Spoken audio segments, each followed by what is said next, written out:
Hello and welcome to the debate on Sky News. I'm Niall Paterson.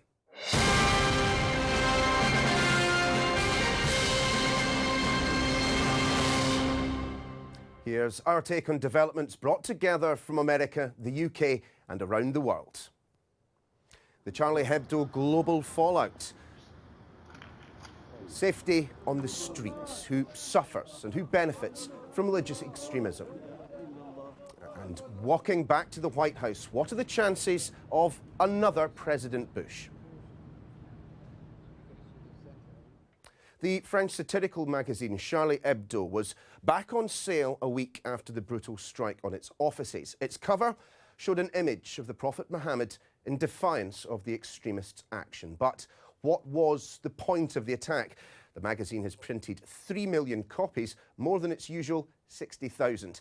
And has Islamophobia increased as a result? Let's bring in our guest. In New York, Linda Sasour is the director of the Arab American Association. In your mind, what was the motivation for the killers' attacks? What I'm saying is that we have to get to the root of the problem. And extremism is now, whether we look at groups like ISIS, Al-Qaeda, where we look at what motivates a young Algerian French man to commit these types of acts. And again, nothing that I'm saying justifies the killing of innocent people, but we really need to put things into context in order for us to address the issue head on. How are we going to address extremism if we don't look at what are some of the things that are causing those?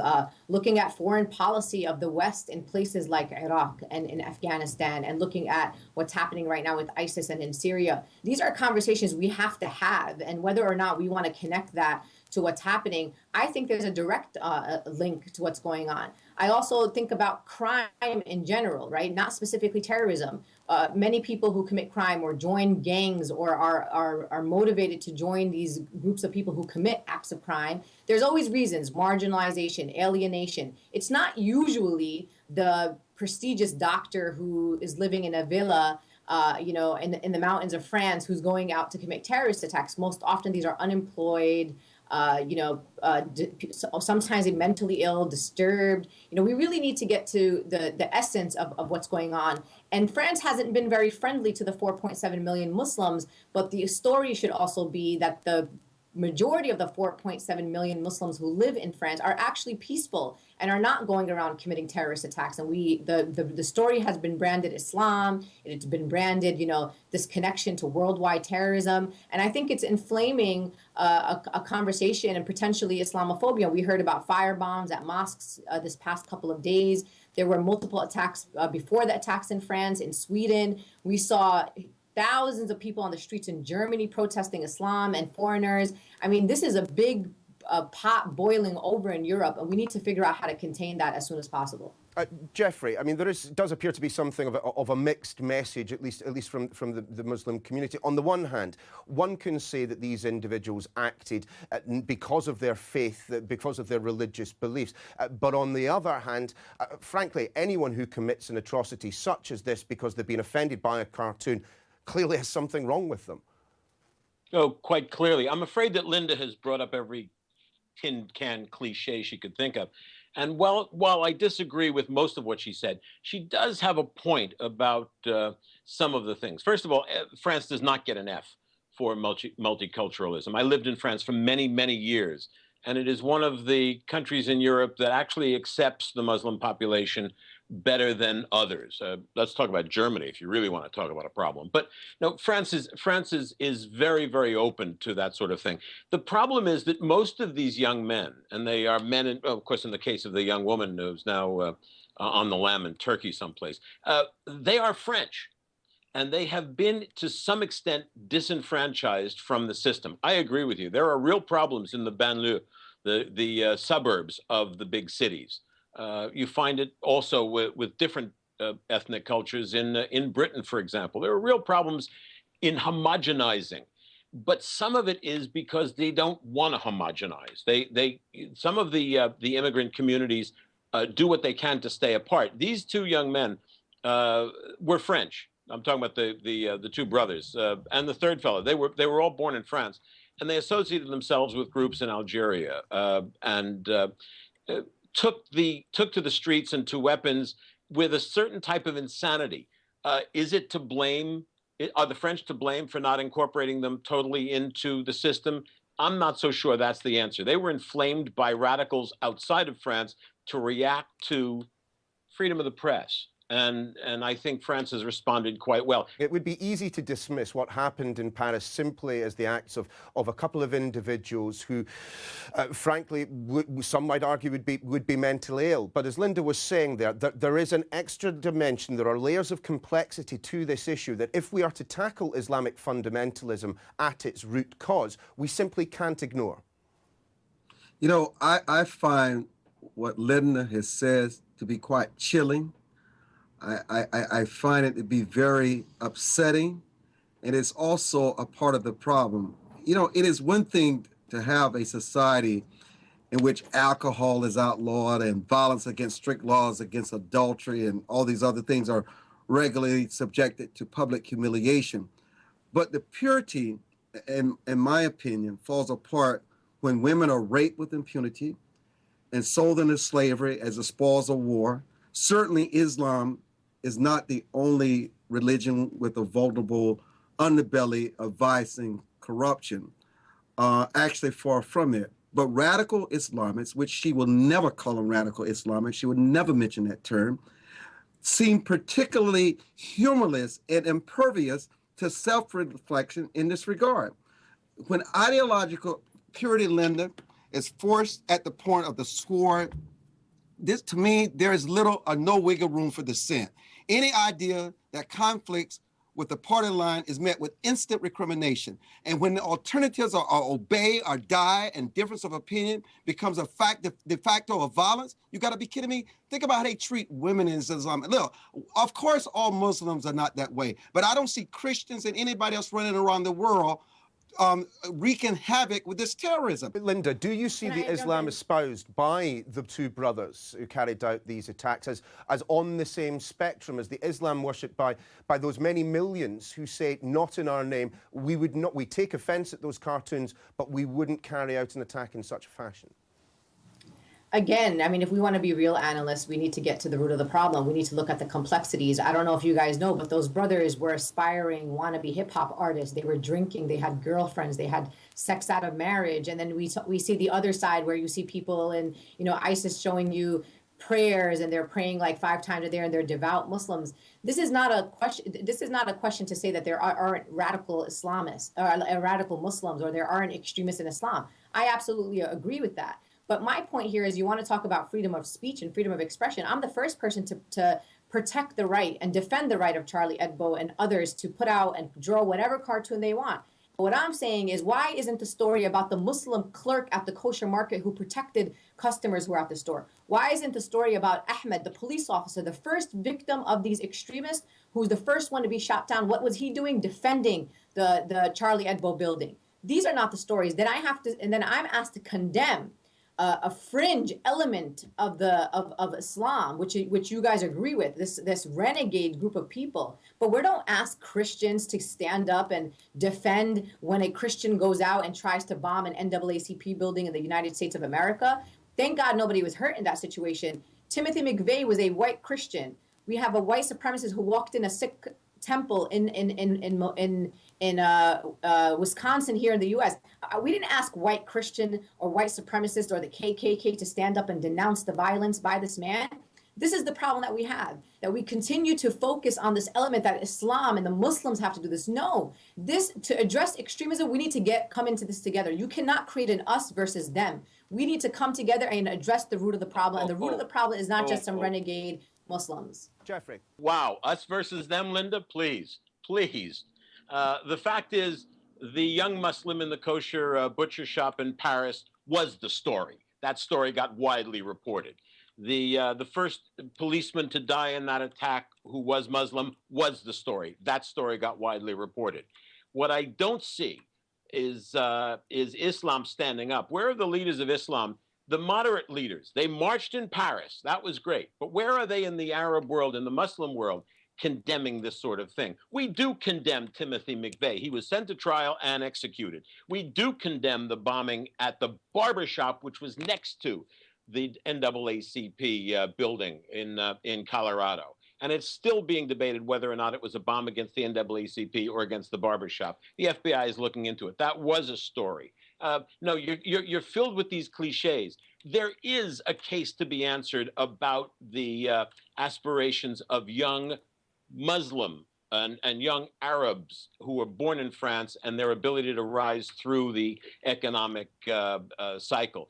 But no, there is no half condemning the atrocities in Paris. That is full condemnation, and I haven't heard that from the Islamic leaders. I haven't heard that from you either. That's an issue that should be handled there. But still, the issue here is if the Arab world, instead of just giving surface talk, if they really wanted to do something in a very substantive way, they could crush them. Because how do you crush them? You cut off their money supply. You don't give credence and you don't give credibility and you don't give a wink when this kind of behavior continues to happen. And having these marches in Paris of 1 million people where these world leaders hold hands, while that symbolism is important, these terrorists are continuing to plan every day, and somebody is aware of what's going on, and somebody has to step up to the plate and say enough is enough. Because it's not these so-called leaders that's going to bring an end to it. It's everyday people who are connected to these networks that finance them through the banks that's going to have to choke them to death to stop this kind of activity, at least it reduce it in a very dramatic way. Linda, aren't we perhaps beyond the point now of saying that these acts of terror are being committed by a handful of individuals radicalised coming from the margins of society? I mean, let's list the organisations we've already been discussing: Boko Haram, ISIS, Al-Qaeda. We have, in certain parts of the world, a de facto caliphate already taking place. That doesn't sound to me like the actions of a few marginalised individuals. Let's look at the numbers. There's 1.8 billion Muslims in the world, the largest and fastest growing religion right now. I think we need to look at the larger story of the Muslim community, where they are, what their contributions to the different societies that they're from. And this idea about condemnation, I mean, the obvious. You condemn always the innocent slaughtering of people. I don't care who they are and where they live and where and in what way that they died. We always need to condemn that. And the question about the half condemnations, unless you, I mean, my friend Reza Islam said something that I think is quite profound. For those that keep talking about the half condemnations and where are the Islamic leaders and the leadership of the Muslim community on the national level, on the international level, Google. I hope that you own Google. Muslims condemn terrorism. Muslims condemn the Paris attacks. I mean, just Google it and tell me how many hits that you will get. That's not always the story. That is not always the media is always looking for the conflict, right? Something that tells a story, and it always includes not putting out the stories of Muslims, putting out condemnations. I want to work on the society that I live in, making sure that everyone's included, that everyone has the same opportunities as everyone else. And I don't think that it's fair to ask for 1.8 billion Muslims to be responsible, right, for the acts of, again, very few. Even if you put all the groups together and you rate. And the ratio to the larger Muslim community of 1.8 billion, it is still like 1.0001% of the people. And again, these groups like ISIS, like Al-Qaeda, like Boko Haram, let's be real political and war analysts and think about geographic analysis and what our foreign policy, what happened? How do these groups come up? Do they just wake up one morning? Did Al-Qaeda just wake up one morning and say, we want to now be a terrorist group? There are reasons and elements and factors that we need to talk about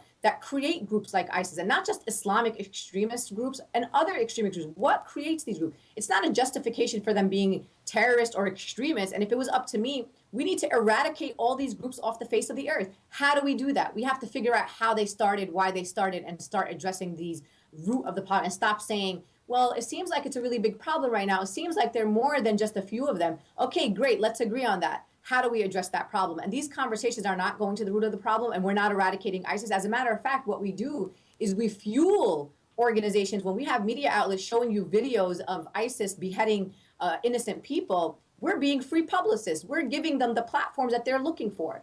So I think we need to come together. We need to create some sort of conversation that includes Muslims, and the conversation shouldn't be, what are you doing about it? The conversation should be, what are we doing about it? Whether we be French Muslims, Christians, French everyone.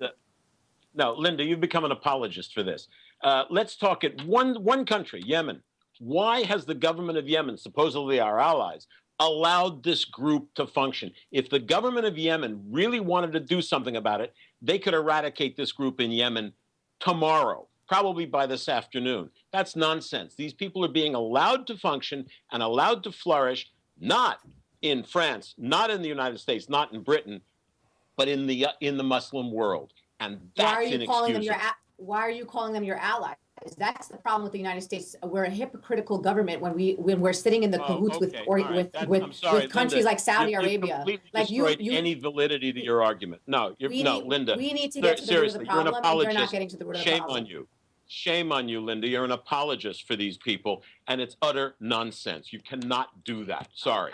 I'm afraid this is frankly a debate we could carry on for days, but I'm afraid we're going to have to leave it there. Linda Sasour, thanks very much for your time. Jeffrey Armstrong, back with you in a moment.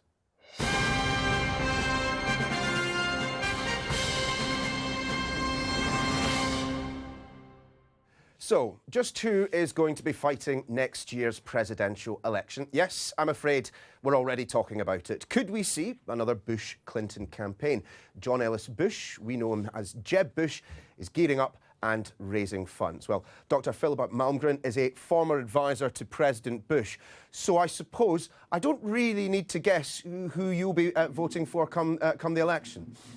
Well, I haven't said publicly who I'm voting for, and that's partly because we have no idea who the candidates are going to be yet. It's so early on in the process.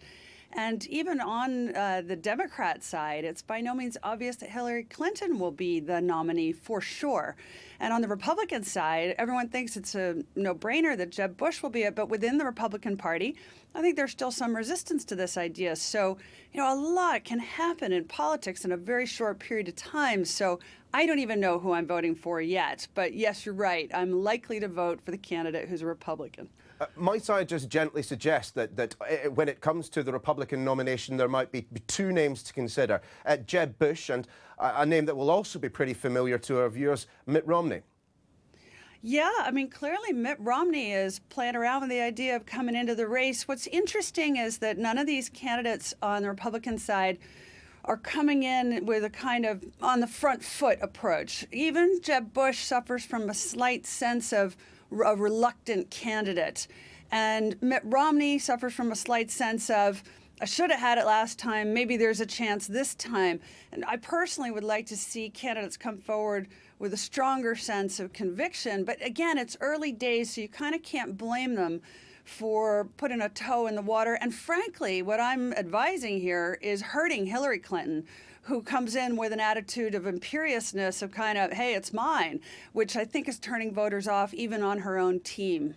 Armstrong, it is potentially a fascinating battle for the Republican nomination. I'm salivating at the prospect of a Romney-Bush clash. I mean, as Philippa was just saying there, I mean, Romney does have the form. Bush perhaps has the bigger name. Well, I don't want to rain on your parade, but most of the media is so in love with these establishment candidates.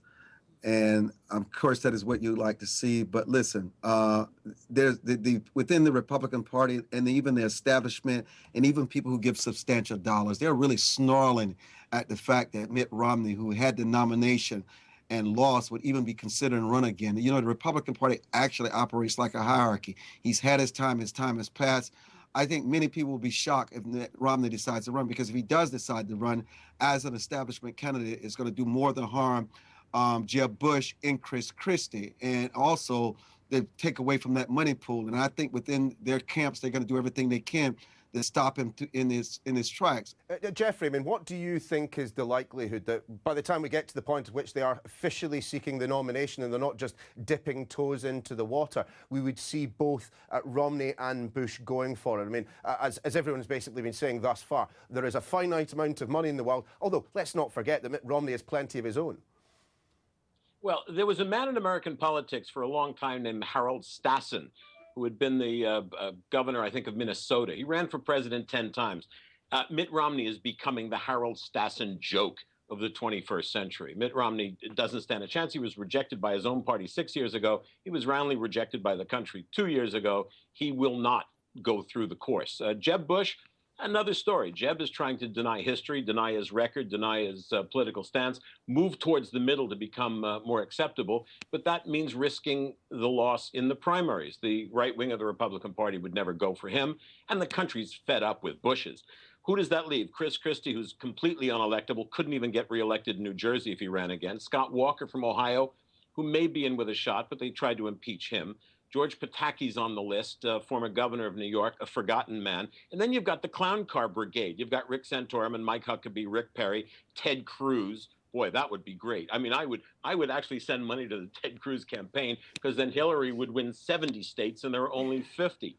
John McCain is trying to push Lindsey Graham, another great idea for the Democrats. Rand Paul's trying to move to the middle too. And my bet is if there's an outside candidate, Rand Paul will be it. So Hillary will only win 60 states. The New York Times says there's a possibility of 26 candidates right now who are dipping their toes into the water. The Republicans, be careful what you wish for, guys, have won both houses of Congress, and they will proceed to do what the Republicans always do, screw that up. So that by the time we get to the primaries in the summer of 2016, whether or not Donald Trump is part of the group, they will self-destruct. So all I have to say is, go Mitt, go Ted Cruz. Can't wait for it. Philip, I have to give you the opportunity to respond to Jeffrey there on, given your association with the Klan. Is America sick of the Bushes?